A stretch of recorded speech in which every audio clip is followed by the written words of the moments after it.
Y bien, para abordar este tema titulado Cuidados de enfermería en paciente con drenaje pleural, les voy a presentar a nuestro ponente.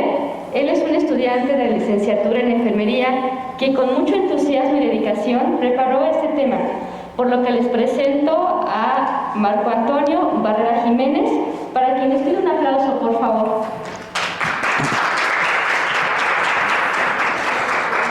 Hola, ¿qué tal? Muy buenas tardes.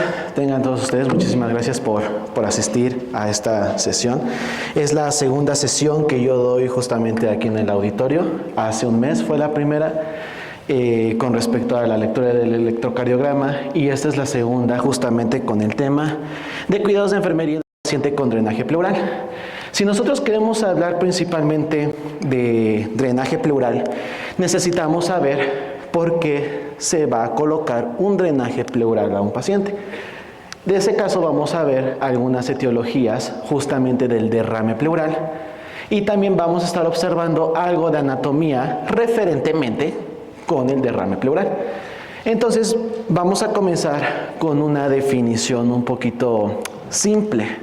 El derrame pleural es la acumulación patológica de líquido en el espacio pleural producida por un desbalance entre la producción y la absorción del mismo, entre cuyos mecanismos se encuentran el aumento de la presión capilar pulmonar, la disminución de la presión oncótica, el aumento de la permeabilidad de la pleura y la obstrucción linfática, entre otras etiologías. ¿Ok? Si nosotros vamos a identificar las etiologías, vamos a hacerlo de acuerdo a anatomía, porque tenemos muchos tipos de derrames pleurales y muchas causas. ¿Ok? Estas etiologías van a ir acompañadas mediante estructuras anatómicas, mediante procesos patológicos, procesos fisiológicos y fisiopatológicos, como también por mecanismos de acción de fármacos. Entonces, vamos a ver un poquito de anatomía. La anatomía de los pulmones son nuestros órganos respiratorios. Están ubicados lateralmente dentro de las cavidades pleurales del tórax. Cada pulmón tiene una base, un vértice, dos caras, que es la costal y la mediastínica, y tres bordes, anterior, posterior e inferior. Los dos pulmones no son idénticos. El pulmón derecho tiene tres lóbulos pulmonares, inferior, superior y medio. Sé que con esta definición no les va a dar toda la anatomía y fisiología de los pulmones. Entonces, vamos a irla desglosando poco a poco. A mí me gusta mucho estudiar anatomía y fisiología por medio del libro Nether. De hecho, yo compré unas tarjetas que viene la anatomía en modo de exposición, pero esta anatomía es dibujada y me gusta muchísimo cómo las representa. Y este es un ejemplo bastante claro. Aquí vamos a tener el pulmón derecho y el pulmón izquierdo en un corte. Aquí me gusta mucho empalmar estas dos sesiones que te di hace un mes y con esta sesión, porque vimos la anatomía del corazón. Y una de las partes anatómicas del corazón es el tronco pulmonar y las cuatro venas pulmonares que específicamente van a estar saliendo del ventrículo derecho y van a estar ingresando a través de la aurícula izquierda. En este caso, en el pulmón derecho voy a tener estos orificios que justamente van a estar conformando el hilo. Estos 3 o 4 orificios van a estar dados de acuerdo a algunas características anatómicas. El amarillo específicamente va a ser la entrada de los bronquios y bronquiolos. Si estamos observando de color rojo, van a ser las venas pulmonares y de color azul el tronco pulmonar. ¿Ok? Del lado derecho, del lado izquierdo. Y vamos a tener como tal lóbulo superior, lóbulo medio y lóbulo inferior en el caso del pulmón derecho. ¿Ok? Vamos a tener una cisura horizontal y una oblicua. Los pulmones no son idénticos, entonces vamos a observar del lado izquierdo tenemos el mismo hilo y vamos a tener únicamente un lóbulo superior y uno inferior atravesados directamente por una cisura oblicua. ¿Ok? Voy a quitarme tantito el cubrebocas. Listo. Pero con esta anatomía no me es suficiente, pero sí podemos identificar algunas etiologías en las cuales se pueda dar un derrame pleural. Por ejemplo, cerca del hilum, yo sé que no lo ven y de hecho la imagen no lo selecciona, pero aquí justamente vamos a tener cavidades linfáticas. Y un derrame pleural puede ser por un quilotórax, que es este contenido linfático específicamente entre las pleuras. Y se va a estar dando aquí justamente, puede ser por dos razones. Una más principal que otra, que es la tumoración o neoplasia, un tumor. Entonces aquí también vamos a estar identificando algunos tipos de derrame pleural, que ahorita vamos a ver la clasificación como exudados o trasudados, específicamente con las 4 venas pulmonares y la insuficiencia cardíaca. Pero te repito, esta no es la anatomía suficiente para que yo te pueda explicar derrame pleural. Vamos a seguir con más anatomía y se ve mucho más bonita esta imagen.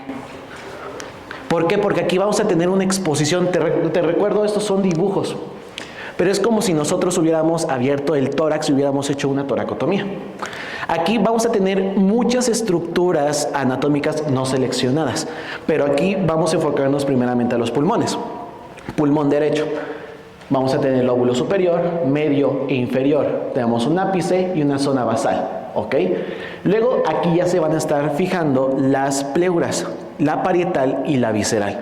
La parietal es la que va a estar pegada directamente con los arcos intercostales y la visceral prácticamente la que va a estar directamente al pulmón. Entonces la vamos a tener, el número 4 acá abajo va a ser la visceral y la parietal la tenemos arriba. Del lado izquierdo, de igual manera vamos a tener las pleuras, pero vamos a tener el lóbulo superior y el inferior junto con la oblicua. ¿Ok? Aquí podemos identificar más razones. Bueno, aquí está la costura cardíaca en el mediastino, aquí estaría el corazón y vamos a tener los principales vasos, carótidas, yugulares, subclavias, vamos a tener el hueso de la clavícula, tenemos apéndices sifoides, parte del manubrio, vamos a tener parte del timo y aquí no se alcanza a ver muchísimo, pero en la imagen real se alcanzan a ver los nervios frénicos y también los nervios, el nervio vago, ¿ok? Pero no me es suficiente, entonces vamos a la anterior, esta misma. Aquí es como si nosotros tuviéramos una exposición de los propios pulmones. ¿Por qué también te muestro este tipo de anatomía? Porque algunas etiologías del derrame pleural es causado por el corazón. Por ejemplo, una de las más extrañas es por la pericarditis. Y te muestro el pericardio. Vamos a tener su sistema coronario. Aquí vamos a tener arterias gástricas, arterias mesentéricas. Aquí se alcanza a ver los nervios frénicos. Luego voy a tener el nervio vago, que justamente va a estar regulando la frecuencia cardíaca también en nuestro paciente ante estímulos.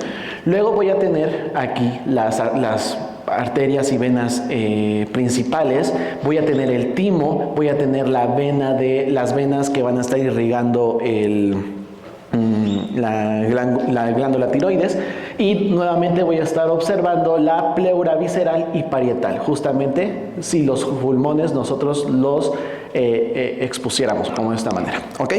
Ahora, derrame pleural se va a desarrollar específicamente en las pleuras, como ya te lo mencioné.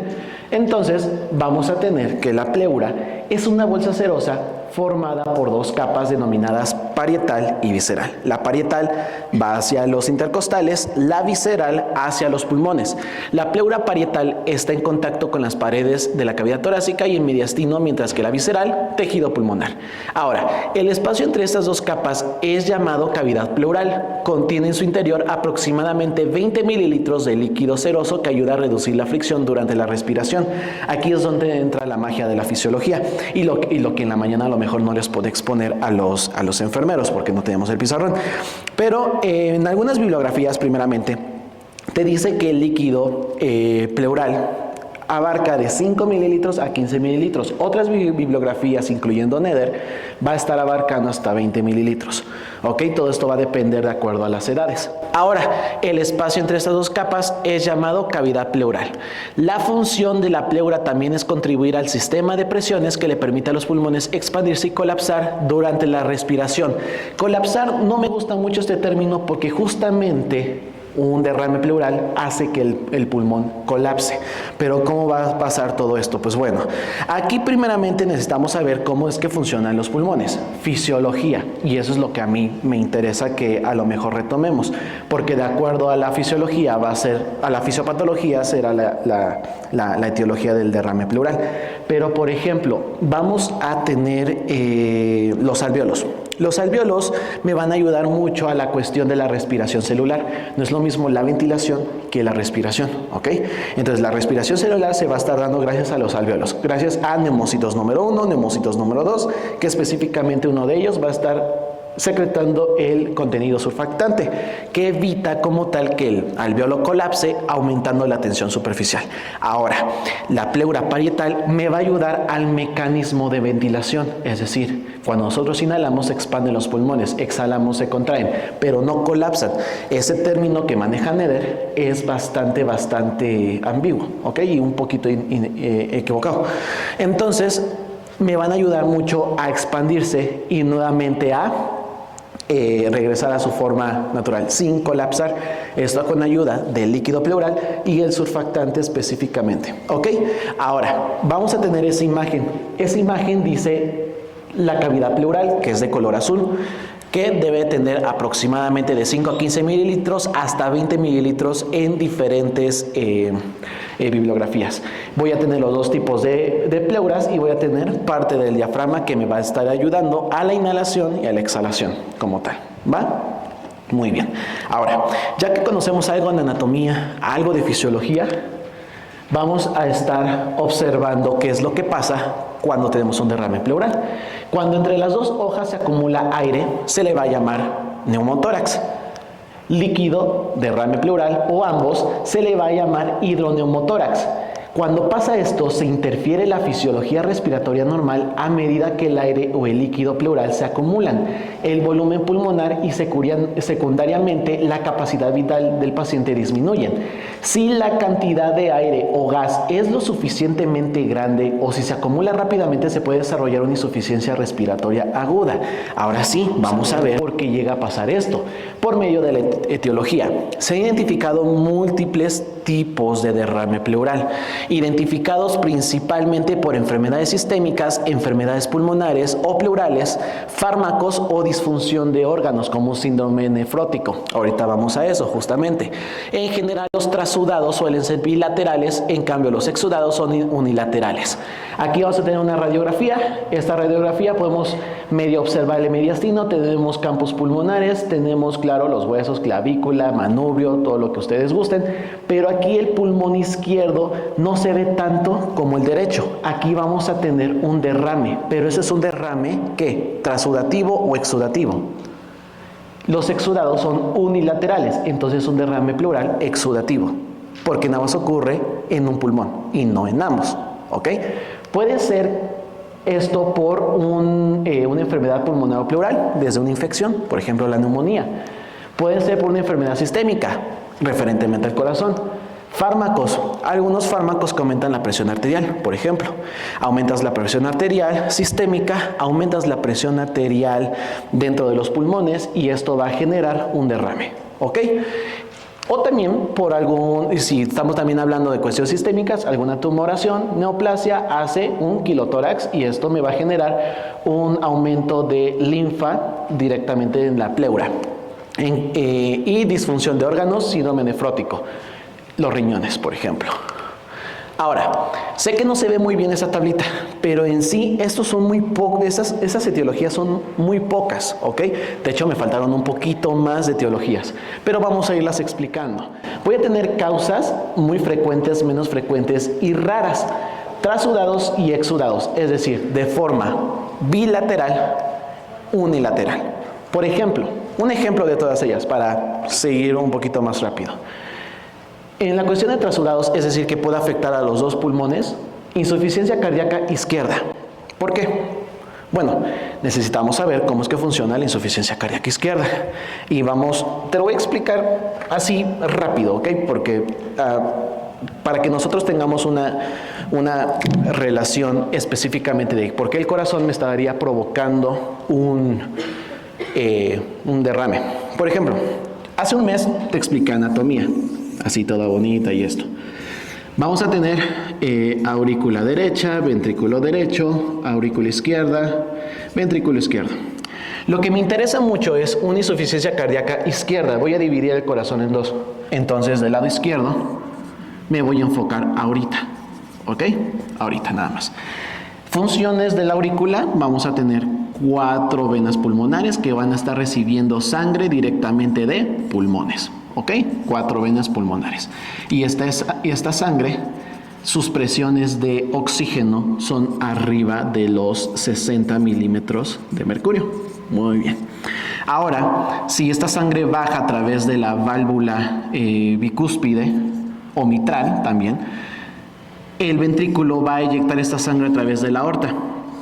Pero si tengo una insuficiencia en la válvula, si tengo un problema congénito específicamente en la anatomía del corazón, esta sangre no va a salir eyectada hacia la aorta, sino que se va a quedar estancada, lo que comúnmente y coloquialmente decimos que se encharca la sangre.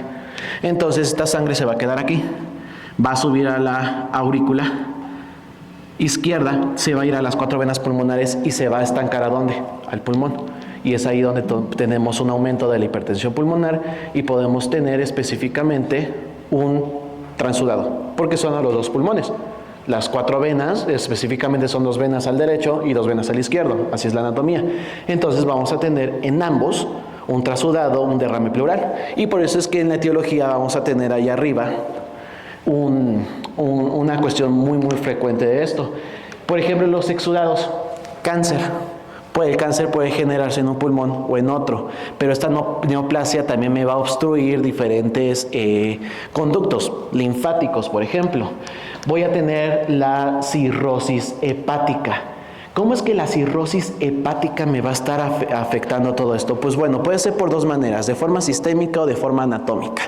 Por ejemplo, de un punto más, y diciéndolo un poquito más rápido, la cirrosis, bueno, de hecho vamos a ver la anatomía. Vamos del lado derecho. En la aurícula derecha vamos a tener 2 venas, vena cava superior, vena cava inferior. En la cirrosis hepática específicamente va a estar involucrada la vena cava inferior. ¿Por qué? Porque aquí va a estar directamente conectada a la circulación portal del hígado. Entonces, si pasa algo en el hígado, se va a ver afectada la circulación menor del lado derecho del corazón. Entonces, puede que haya un aumento de la hipertensión portal, haya también un aumento de la cantidad de sangre aquí. Si nosotros medimos la presión venosa central mediante un catéter venoso central, va a salir muy alta y esto me puede decir que podemos generar un exudado del lado derecho. ¿Ok? Es algo bastante frecuente, ¿no? Menos frecuentes en los transudados, por ejemplo, hipoalbuminemia, que en el síndrome nefrótico es cuando el riñón está eliminando exceso de proteínas, entre ellas la albúmina. La albúmina es la mejor amiga del agua, entonces, ¿a dónde va la albúmina? Va el agua. Entonces, si eliminamos la albúmina, que es la principal proteína para sustentar como tal el líquido dentro de los vasos sanguíneos, entonces todo el agua se va a salir. Aparte de que el paciente va a tener albuminuria y proteinuria, este plasma se va a salir también directamente ¿a dónde? A los pulmones y vamos a tener un edema y vamos a tener un derrame, ¿ok? Por eso ahí el tratamiento específicamente de edema de pulmón son los propios, ¿cómo se llaman los fármacos para poder eliminar más rápido la orina? Diuréticos. Y ya vamos a tener los de alta, media, tiacidas, lo que ustedes gusten, ¿no? Diálisis peritoneal también llega a pasar. Síndrome nefrótico, específicamente con la insuficiencia renal crónica, y de forma rara en los transudados, urinotórax. De repente, al momento, ahorita vamos a ver la toracocentesis y la toracostomía y todo lo que tú quieras, y de repente el médico está sacando la prueba, porque hay una toracocentesis diagnóstica, y dice, este líquido huele como a orina, y huele como amonio. Bueno, es porque es orina y por eso se le va a llamar urinotórax. Puede ser por una neoplasia o puede ser también por un traumatismo en las vías urinarias. Neoplasia porque esta orina obviamente va a salirse de la cavidad abdominal diafragmática y ¿qué crees? Se va a ir a las pleuras y ahí es donde vamos a tener todo eso. Es muy raro que eso pase, pero está. pericarditis constrictiva, sí vamos a tener en la pericarditis como un taponamiento. No es lo mismo una pericarditis que un taponamiento cardíaco, pero van en la misma etiología, ¿no? Van a tener una tríada, ambas, la tríada de Beck, ingurgitación yugular, hipotensión y disminución de los ruidos vasculares. En la cuestión de los exudados, bueno, ya vimos el cáncer, el tromboembolismo pulmonar, un postinfarto agudo a miocardio o fármacos, por ejemplo, la amiodarona, los betabloqueadores, fenitoínas o también infecciones fúngicas. ¿Ok? Entonces, también puede ser por causa de los fármacos. Ahora, la causa, de acuerdo a su aspecto y su olor. Si es un quilotórax, su aspecto va a ser lechoso porque es líquido de linfa, ¿ok? Del sistema linfático. Urinotórax, pues es orina.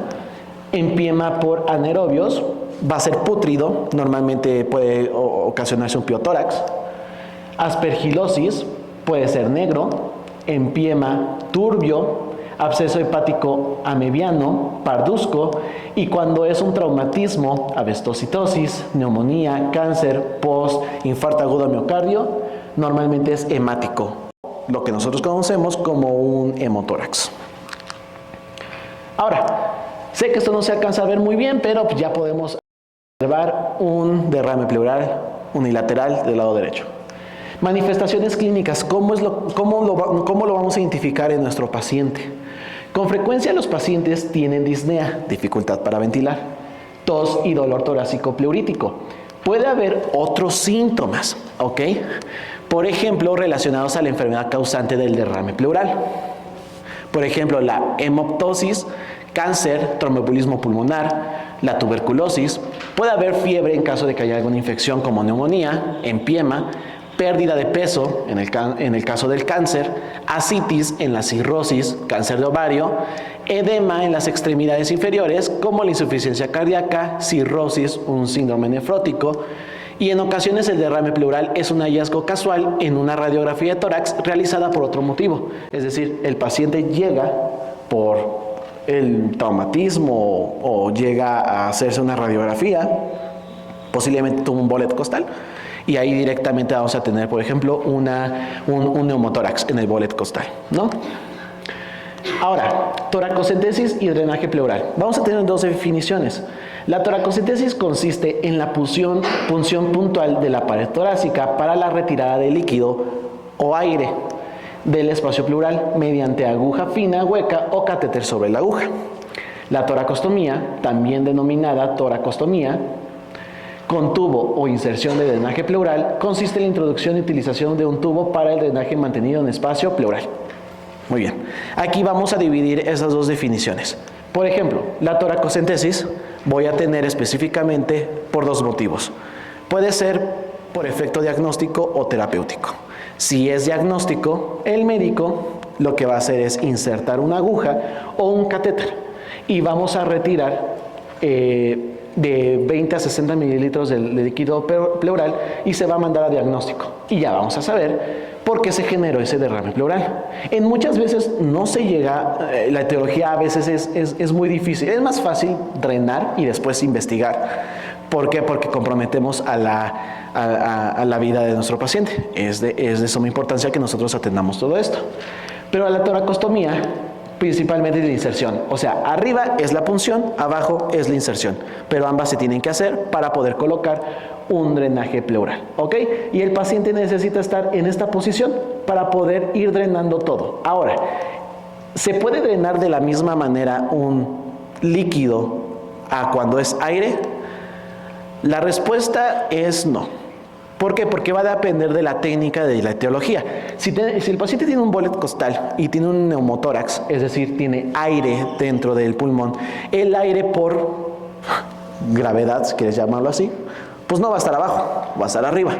Entonces la punción se va a hacer arriba. Sin embargo, por gravedad, si es líquido, el líquido va a estar siempre en la zona basal, no en el ápice. Entonces la punción será abajo, ¿ok? Y todo esto va a depender a lo que nosotros vamos a realizar como cuidados, que por cierto todavía no llegamos a lo que es el tema. Esa es la toracostomía. Estas imágenes son bastante simples. Esta imagen es lo que yo te dije. La toracocentesis se puede dividir en dos, como diagnóstico o simplemente para punción, para realizar directamente la toracocentesis.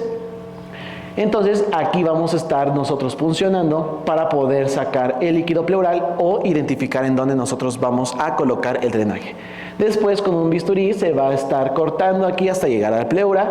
Luego con las pinzas se va a abrir la cavidad serosa y también la cavidad muscular. Luego abajo el médico va a meter el dedo para ver el trayecto directamente. Luego vamos a insertar el tubo de drenaje y lo vamos a meter de 2 a 4 centímetros, más o menos. Esto estaría muy padre para dejarlo en una sesión. Todo esto, pero ahorita es descripción gráfica. Ahora, muy importante, ¿cómo voy a realizar un drenaje torácico? Mediante un sello de agua, que comúnmente se les llama Pleuravac, ¿ok? Pleuravac es la marca, hay que decirlo así. Pero en sí, este sello de agua me va a ayudar para el drenaje torácico. El drenaje torácico, popularmente conocido como Pleuravac, es un sistema de drenaje que facilita la eliminación del contenido líquido gaseoso formado en la pleura a través de la colocación del propio tubo endotorácico. El objetivo principal de estos drenajes es drenar y liberar la cavidad pleural o mediastino de la presencia normal de aire, líquido o sangre excesiva. También otra sesión estaría bastante genial para ver cómo funciona este Pleuravac, porque vamos a tener diferentes capacidades y también diferentes compartimentos. Si lo vemos del lado izquierdo, vamos a tener el compartimento donde nosotros vamos a recolectar todo el drenaje, todo lo que estamos drenando. Y si nosotros nos llegan a preguntar como una trampilla a los adscritos de enfermería, ¿cuántos compartimentos tienen? Normalmente decimos 4 y no, son 3. Normal que uno está dividido en 2. El primer compartimento es donde yo voy a estar recolectando todo el drenaje, por eso es que se ven 2, pero es uno solo. Y normalmente hay Pleuravacs que tienen hasta 2 litros de capacidad, hasta 2.5 litros de capacidad. Pero voy a tener una segunda cámara, que es el sello de agua. El sello de agua tiene que ir a 2 centímetros de agua, ¿ok? Porque es el que me va a permitir específicamente a poder realizar la aspiración correctamente. Y luego del lado más derecho vamos a tener la columna que se va a estar llenando de 20 a 20 centímetros de agua. Nuevamente, en algunas bibliografías te dice que para pediátricos de 10 a 15 y en pacientes adultos hasta 20, pero va a depender incluso a valoración. Otra cosa que se me va, bueno, este drenaje torácico, de hecho estaban realizando esta observación en admisión continua cuando estuve en el servicio ahí. Llegó un paciente a choque, a lo mejor ya todos lo conocen por el hospital, pero este paciente llegó y le colocaron un drenaje. Y no sé, me acuerdo si fue la médico interno, dijo, este drenaje debería de estar drenando sin la toma de vacío. Y tiene toda la razón, porque este tipo de sellos de agua pueden drenar mediante 2 formas, de forma activa y de forma pasiva. De forma activa, pues nosotros colocamos la toma de vacío y solito, ya burbujea y todo eso y solito. Pero de forma pasiva lo podemos realizar sin una toma de vacío. ¿Cómo? Colocando al paciente en una posición sedente y que este sello de agua se encuentre por debajo del nivel del paciente y por gravedad se vaya eliminando todo esto. Pero en un tratamiento inicial se necesita hacer por medio de vacío. ¿Por qué? Y ahorita vamos a ver los cuidados de enfermería. Algunas veces tienen hemotórax los pacientes y se llega a tapar y llega a ser coágulo, justamente. Entonces la toma de vacío me va a permitir este drenaje continuo y bastante efectivo. Pero todo esto funciona a través de presiones. Tal vez en una sesión, si me lo permiten, se los pueda explicar con las presiones. Ahora, cuidados del paciente con tubo torácico. Esto es lo que dice la guía práctica clínica. También puedes basarte en las intervenciones en el NIC, que es la taxonomía para las intervenciones. Pero como dice uno de los maestros que tuvimos justamente, es mejor que saques todas las intervenciones mediante guías prácticas clínicas y ya no te bases en la taxonomía NIC, que es un poco generalizable.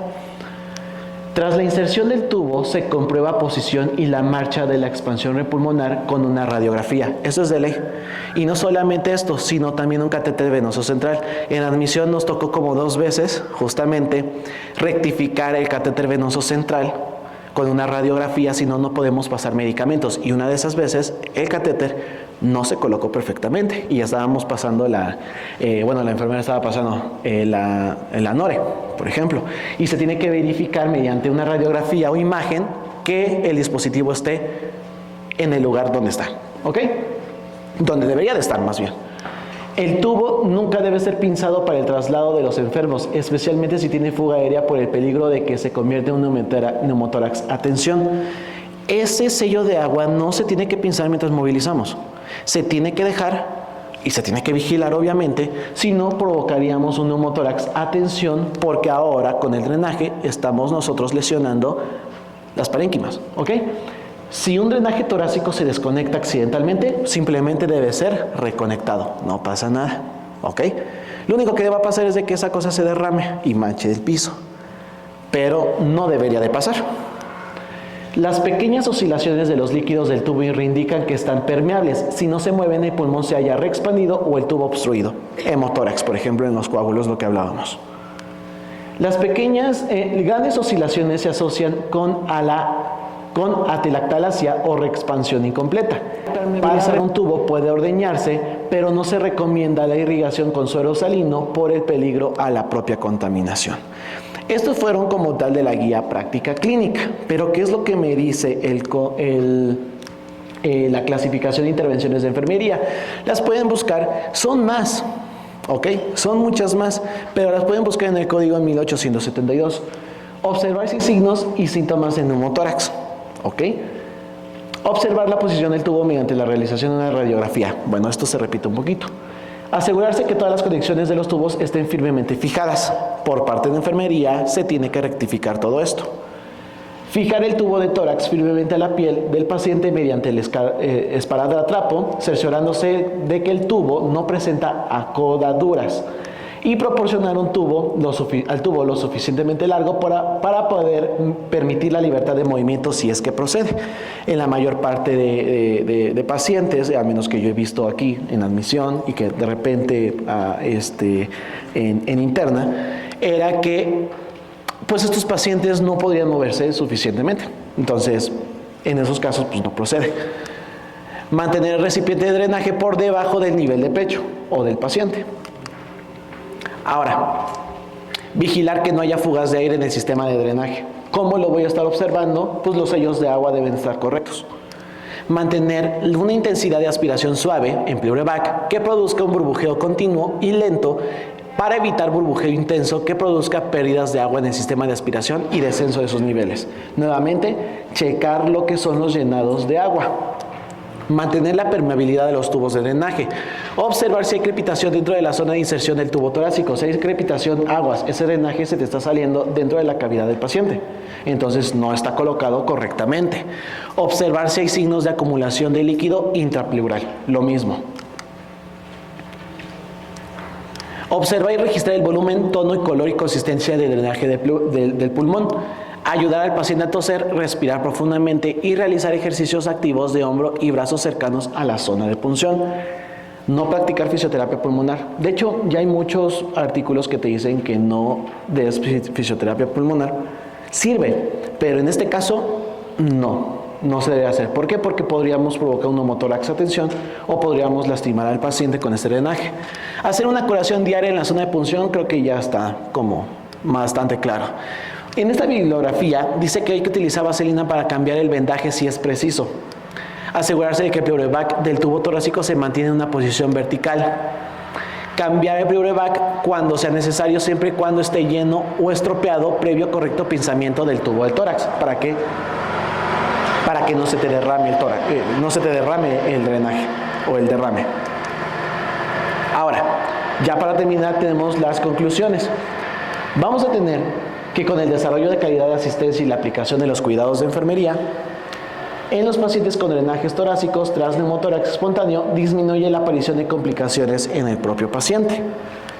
Dado a conocer al personal de enfermería la anatomofisiología de la pleura, los mecanismos de producción del neumotórax, las complicaciones y los cuidados específicos que precisa un paciente portador de un drenaje torácico, se permitirá identificar de manera precoz las complicaciones y tratarlas oportunamente de manera precoz. ¿Ok?